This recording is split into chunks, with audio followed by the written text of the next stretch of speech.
After today, I have 3 more Sundays with you before I take my summer break.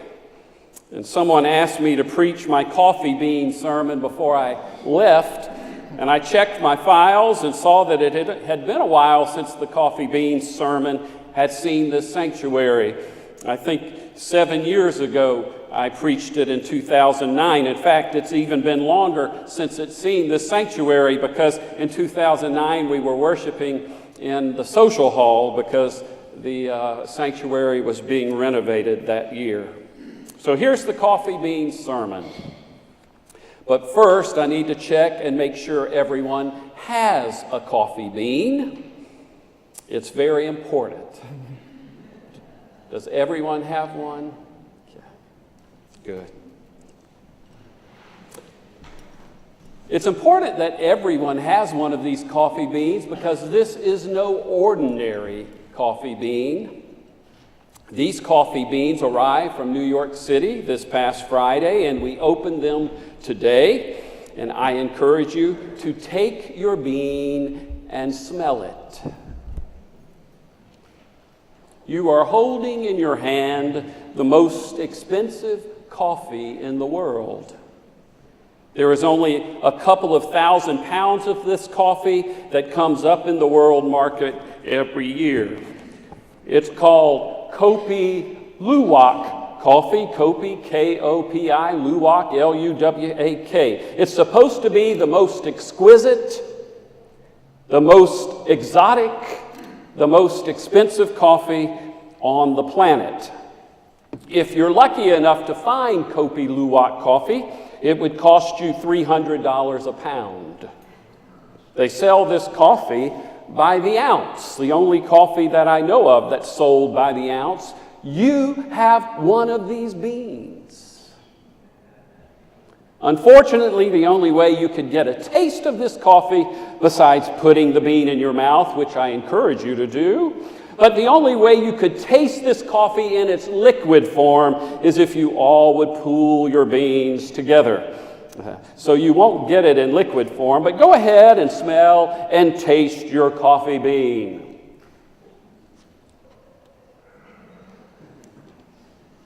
Now, Kopi Luwak coffee comes from just one place on the planet, Indonesia.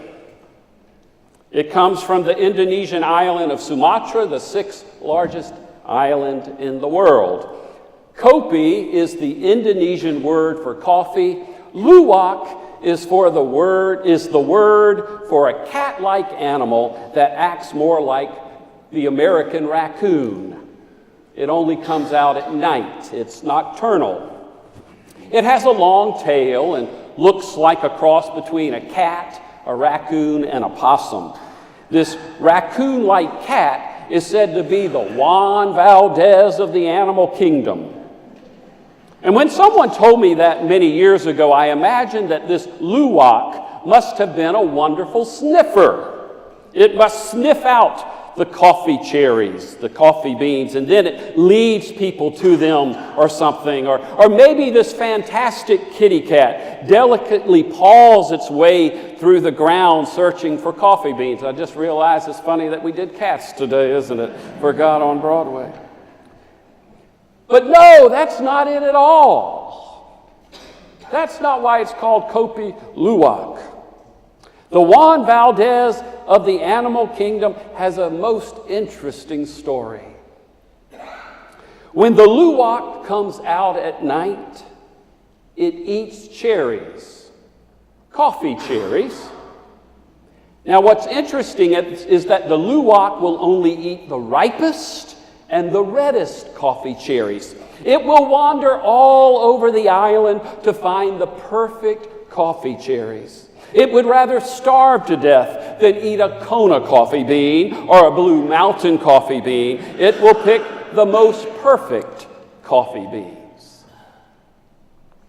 The islanders used to get upset about these Luwaks eating and ruining their coffee cherries until they discovered something very, very interesting about them. They discovered that the pesky raccoon-like cats digest these coffee cherries in a very unique way. The cherries go through their digestive system and keep intact. And the enzymes in these animals' stomachs add a special flavor through fermentation.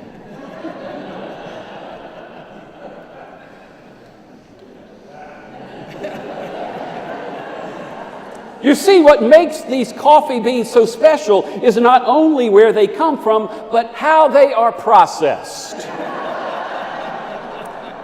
You got it. The rarest, most expensive coffee in the world is digested and excreted by a luwak. Every one of these beans that you are holding has passed through an Indonesian cat.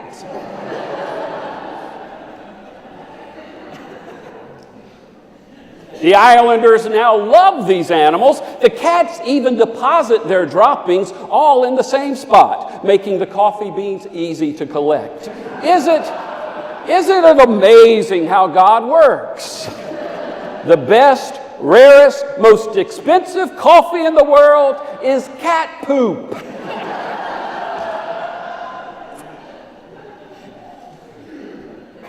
But in nature, you see this over and over again. What is honey? The nectar of nature. It's bee poop. In Asian cultures, geishas spend half their days trying to look beautiful with this white paint. They are known for their clear white porcelain complexion. Do you know what that white paint is that they put on their faces? Nightingale poop. What do mushrooms grow in? What makes them so succulent and tasty? You know what? Isn't it amazing how God works? One of my favorite ways of expressing how God works and with bringing nature and theology together is in the dove.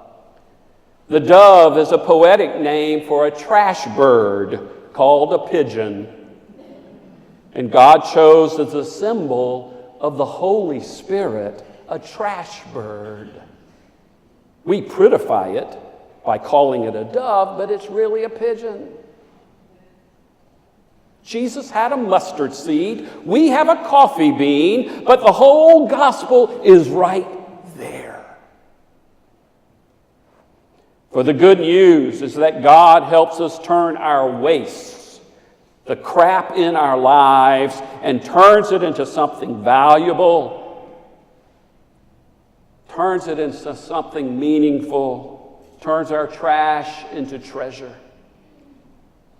We see it all through the Bible. Think about where Jesus was born, a trash place, a lowly place called Bethlehem, in a manger, in a stable with lots of animals. What were Jesus' first smells when he was born into the world? Let's just say there were plenty of coffee beans all over the place. Yet this is where the light has come into the world. And where did he die? A place called Golgotha. Golgotha was the garbage dump for the city of Jerusalem. And yet this horrible place of death becomes the turning point that gives people hope and life. The gospel is right there in the coffee bean, for the gospel is about what is most weak, what is most despised, what is most vulnerable, what is most contemptible in our lives, becoming what is most beautiful, most radiant, most life-giving. In some crazy way, it becomes a blessing. Not that what happened to us wasn't bad, or wasn't fair, or wasn't tragic. It was bad, it was unfair, it was tragic. But somehow God not only sees us through it, but even helps it to become an instrument of hope and life. Some of this stuff just happens to us. It's not our fault, it's just part of life. Remember reading in the Savannah paper a story about Sean Stevenson. Sean is 3 feet tall, weighs 47 pounds. He can't walk. His arms are so short, he can't even scratch the top of his head. Sean has a rare bone disorder. His bones are so brittle that something as simple as sneezing can break a bone. By the time he was 18, he had fractured over 200 bones. He remembers his mother asking him a key question.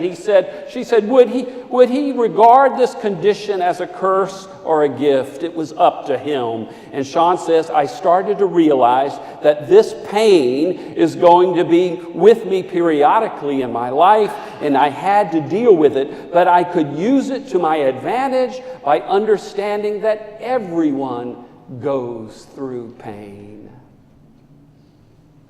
Sounds like Henry Nouwen's Wounded Healer. Sean went to college at DePaul University, joined a fraternity, wrote his first book, graduated with honors in political science, worked as a presidential intern at the White House. He's now a psychotherapist, author, and motivational speaker. He earns $15,000 to $30,000 per speech.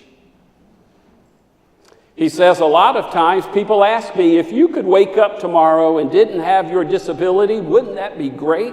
He tells them, you're making a huge assumption that I don't like my life the way it is. I love my life. Being 3 feet tall and in a wheelchair is about 2% of who I am. Sean says that his disability has actually made him more effective as a therapist. He learned that his vulnerability and sharing it led people to open up to him. And if you get a chance, watch his TED Talk, where he says the worst drug of all in this world is self-pity. What's the worst thing that can happen to a composer, the worst thing to happen to a maker of music? I imagine it would be losing one's hearing, going deaf. The last 12 years of his life, Beethoven was deaf. Think of the pain, the agony, and yet in these last 12 years, he composed 4 of his 5 greatest symphonies. He allowed the compost of his suffering and his despair to become the source from which God's Spirit grew.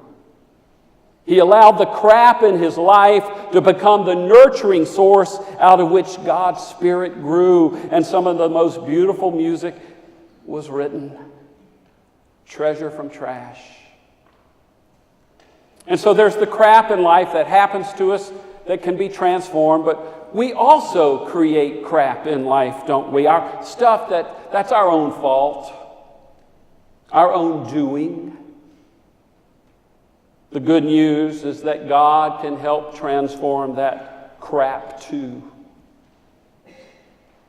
God is able to use our mistakes and recycle them and use them. A thief named Jacob gets his trickery recycled and becomes the father of the nation of Israel. A murderer with a bad temper named Moses gets his anger and rage recycled and becomes the greatest leader in the history of Israel. A harem girl named Hester gets her sex appeal recycled and saves the Jewish people from history's first Holocaust. An adulterer named David gets his passion recycled and becomes the greatest king of Israel. A temperamental, boastful fisherman named Peter gets his pride and emotions recycled, and he becomes the rock that the church was built upon. A prostitute named Mary Magdalene gets her love recycled and becomes a devoted disciple and the first person to see the risen Christ. A greedy tax collector named Zacchaeus gets his greed recycled and becomes a great giver. A persecutor of Christians named Saul of Tarsus gets his hatred recycled and becomes Paul, Christianity's greatest missionary. This is the gospel. The whole story of the scriptures, from Genesis to the maps. God constantly is taking our mistakes, our weaknesses, and turning them into a strength. But as Paul acknowledges in his letters to the Corinthians, we first need to acknowledge the weakness. We need to admit that we have an obsession, an addiction, a weakness. That's one of the reasons AA and other 12-step programs have been so effective. why in some ways they have outchurched the church. They begin, the first step is to say, I have a problem that I can't handle. Folks, we are human. We'll make mistakes. We're going to mess up. The real problems begin when we don't take responsibility, when we're in denial. The second step in the 12-step program is to say that God or a power greater than ourselves can help us, and that this is the only way I can deal with my problem. Last Sunday, we talked about all of the resources that God and the church can help us. So I encourage you to listen to that sermon again, titled it, Why Go to Church? But I would also add to this list today for this particular sermon, therapy. Add therapy to that list. It can be very helpful to receive good help from a professional therapist. The bottom line is that God is ready to help us transform the stuff in our lives, but we have to be involved. We have to invite God into the situation and say, I've made a mess of things. In me trying to do it on my own hasn't worked out. Lead me, O God, to the right people, the right church, the right friends, the right therapist. Teach me to pray. Help me to grow in my faith.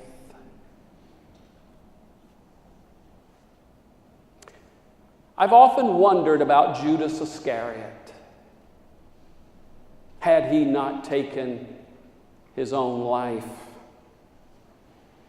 What could his life have been like had he had waited and had experienced the risen Christ? What would he have been like had he experienced God's grace, God's love, God's power? What a story that would have been. Perhaps out of all of the disciples, he would have had the most powerful and the most meaningful stories of redemption and transformation that could have impacted the world. But unfortunately, he didn't realize that trash can become a treasure. What about you? Do you truly embrace the message of the gospel?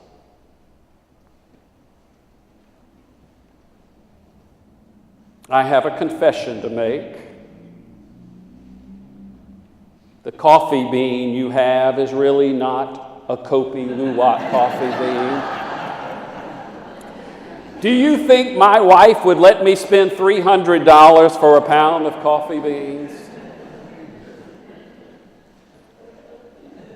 But even though this is not a Kopi Luwak coffee bean, I encourage you to keep it. Carry it with you, or put it in a place you will see often. If not this bean, any coffee bean, so you can remember that God can do what God can do with the crap in your life.